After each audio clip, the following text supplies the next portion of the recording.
Здравствуйте, ребята! Вас приветствует преподаватель Восточно-Казахстанского технологического колледжа Замятина Татьяна Петровна. Приглашаю вас на урок русской литературы. Тема нашего сегодняшнего занятия – критики о романе Евгений Онегин, значение творчества Александра Сергеевича Пушкина, переводы произведения Александра Сергеевича Пушкина на казахский язык. Эпиграф к уроку. Нет, весь я не умру. Александр Сергеевич Пушкин. Цели урока. Давать развернутый аргументированный ответ на проблемный вопрос, ссылаясь на текст произведения, выражая собственное мнение о теме и образах. Давать оценку произведению с точки зрения эстетического воздействия на читателя, объясняя собственное отношение к идее, героям в форме устных и письменных высказываний. Итак, цель. Выражать собственное мнение. Давать ответ на проблемный вопрос. Сегодня у нас будет много проблемных вопросов. Мы завершаем с вами раздел. Первый проблемный вопрос и вид работы – литературная полемика, спор. Критика Виссариона Григорьевича Белинского и читателей, то есть вас, студенты. Задание. Прочтите высказывание критика Виссариона Григорьевича Белинского и заполните таблицу, выражая собственное мнение о теме и образах поэмы. Литературная полемика, спор. Белинский и читатели, студенты. Таблица из 3 колонок. Фраза Белинского, мнение критика, мнение читателей, студентов. 3-й столбик будете заполнять вы сами. Белинский. Большая часть публики совершенно отрицала в Онегине душу и сердце. Видела в нем человека холодного, сухого и эгоиста по натуре. Нельзя ошибочнее и кривее понять человека. Критик не считает Онегина эгоистом и черствым, бездушным человеком. А вы, что по этому поводу думаете вы? Каково ваше мнение? Ленский. Он сердцем милый был невежда, жизни не знал, она была созданием его фантазии. Критик считает, что Ленский не знал жизни, не знал Ольгу, приписывал ей то, чего не было. Согласны ли вы с мнением критика или у вас есть свое собственное мнение? Натура Татьяны немногосложна, но глубока и сильна. Она создана из цельного куска, без всяких примесей. Белинский дает высокую оценку образу Татьяны как сущности русской женщины. Каково ваше мнение по образу Татьяны? Евгений Онегин – поэма историческая, хотя в ней нет ни одного исторического лица. Белинский соединяет исторические события, дух времени и героев.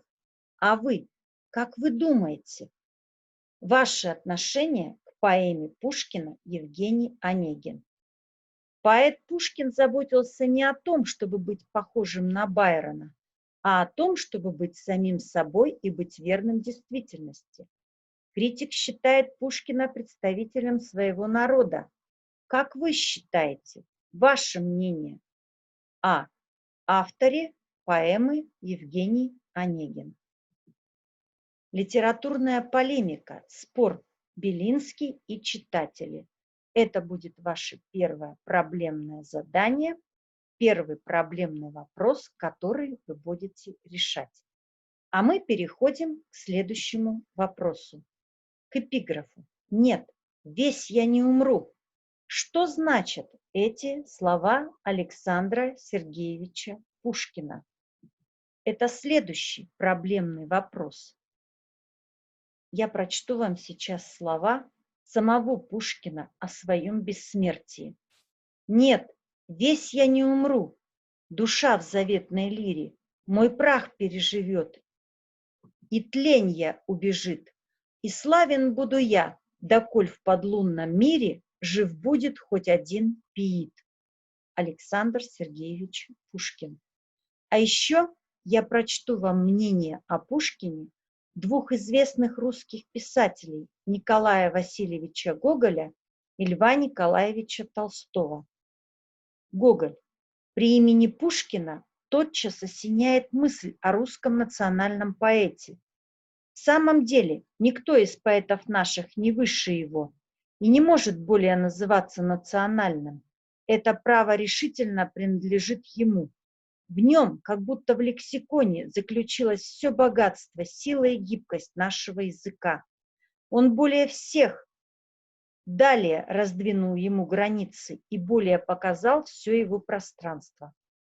Лев Николаевич Толстой. Чувство красоты развито у него до высшей степени, как ни у кого. Чем ярче вдохновение, тем больше должно быть кропотливой работы для его исполнения.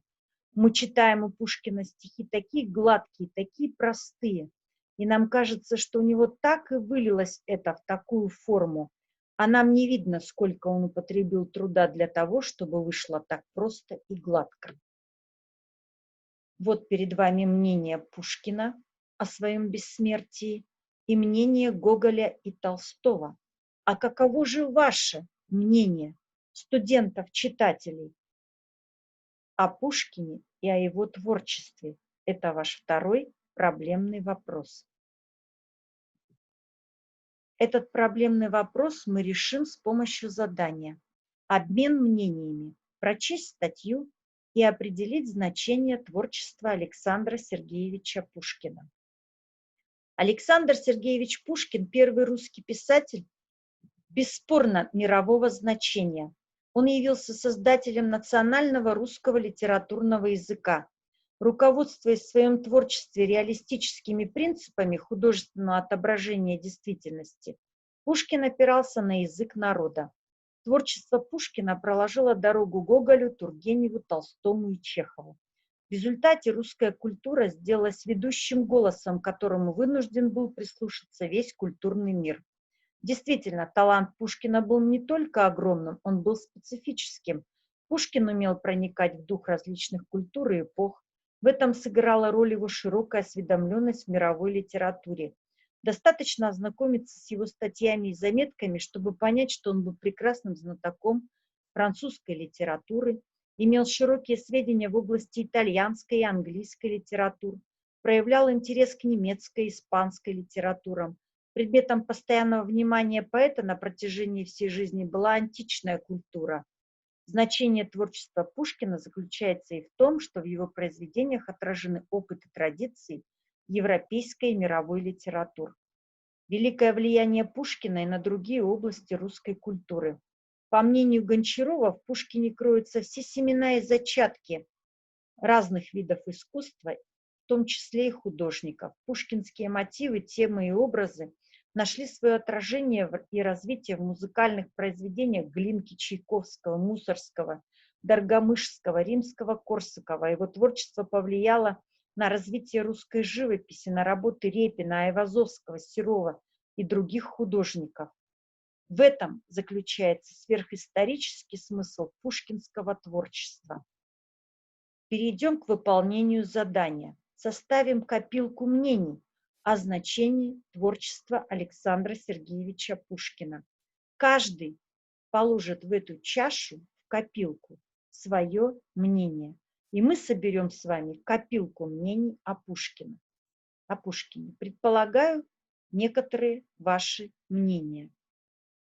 Я думаю, что Пушкин являлся создателем национального русского литературного языка.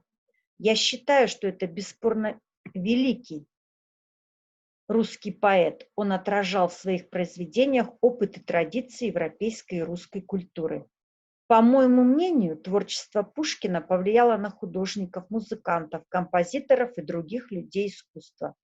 Мне кажется, что Пушкин один из первых показал реалистичные произведения.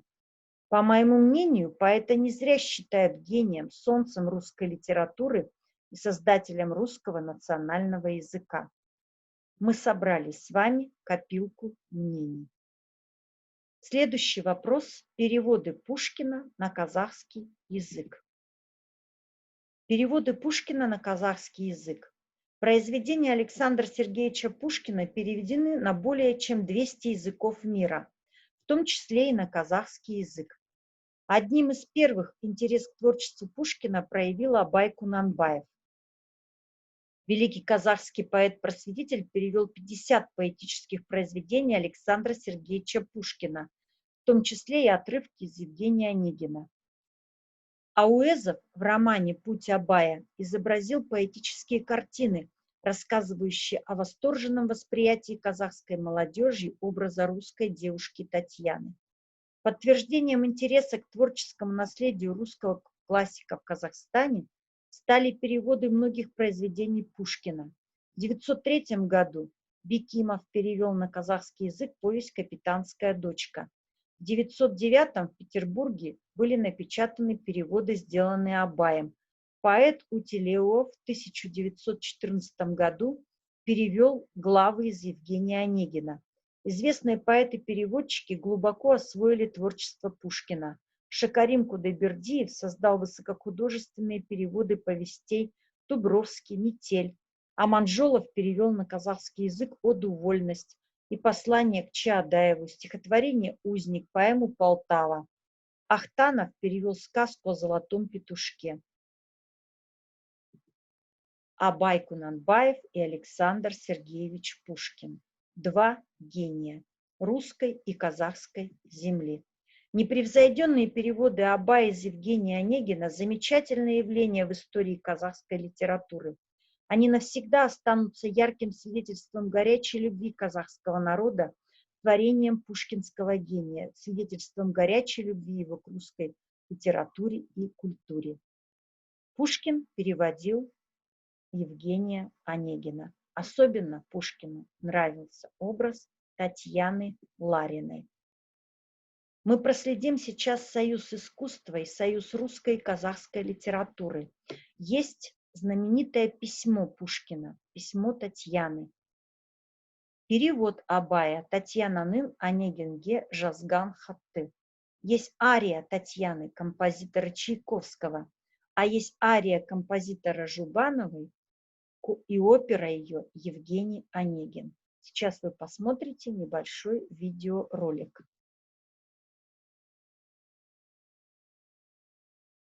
Более 100 лет назад казахский акын Абай перевел на родной язык несколько стихотворений Александра Сергеевича Пушкина и сочинил к ним музыку. Среди них и строфы из поэмы Евгений Онегин. С тех пор казахам и полюбилось письмо Татьяны, а Абай остался навсегда в истории Казахстана как прекрасный переводчик русской поэзии, приблизивший богатую русскую культуру к своему народу. А нельзя ли создать большое музыкальное произведение, чтобы в нем на казахском языке с национальным своеобразием зазвучали все те стихи Пушкина, которые перевел Абай? Это и попыталась сделать известный казахский композитор Газиза Жубанова. И вот оратория «Письмо Татьяны» для солистов, хора, оркестра и чтеца. Мы с вами на одной из последних репетиций. Впереди и полный свет на сцене, и множество зрителей в зале с трепетным волнением работает над ролями Онегина, Ленского, Татьяны, народный артист СССР Ермек Серкибаев, заслуженные артисты Республики Алибек Нишев и Сауле Курмангалиева. Выдающегося казахского композитора Газизы Жубановой. Мне кажется, она очень точно, очень мудро нашла тему, как бы воссоединила двух великих поэтов, русского Пушкина и казахского Абая. Через себя, через сердце свое, через музыку она воссоединила этих двоих великих людей. Над произведением Чайковского Евгения Онегин, над образом Онегина мне приходится работать уже свыше 20 лет. Это очень, на мой взгляд, один из трудных образов. И мне посчастливилось снова встретиться с образом Онегина, но уже у другого композитора.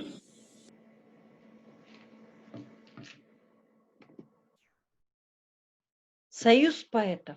Абай и Пушкин. Два светила, два светлых гения земли. Поэзии сердца будили, гуманности учили вы. Пройдут года, пройдут столетия, но помнить будут вас всегда. Ваш слог нетленен, это вечно, ведь истина всегда жива. Сокровища, дарованные нам Пушкиным и Абаем, велики и неоценимы. Читая их произведения, хочется возвышенно мыслить и чувствовать вместе с ними. Вот почему человечество до сих пор поклоняется этим двум светилам Пушкину и Абаю. Напоминаю ваше задание для самостоятельной работы. Первое задание – это литературная полемика. Спор Белинский и читатели. Вы заполняете эту таблицу. Второе задание для самостоятельной работы. Мы завершили с вами раздел «Лишние люди» и прочли с вами поэму Александра Сергеевича Пушкина «Евгений Онегин». Вы должны выполнить задание. Продолжить следующие фразы. Для меня стало открытием. Я впервые узнал о том, что мне очень понравилось. Я понял, что могу. Я научился. Мне пока трудно дается. Мне не хватило времени на то, чтобы. Итак, перед вами задание для вашей самостоятельной работы. Желаю вам всего доброго в выполнении этого задания.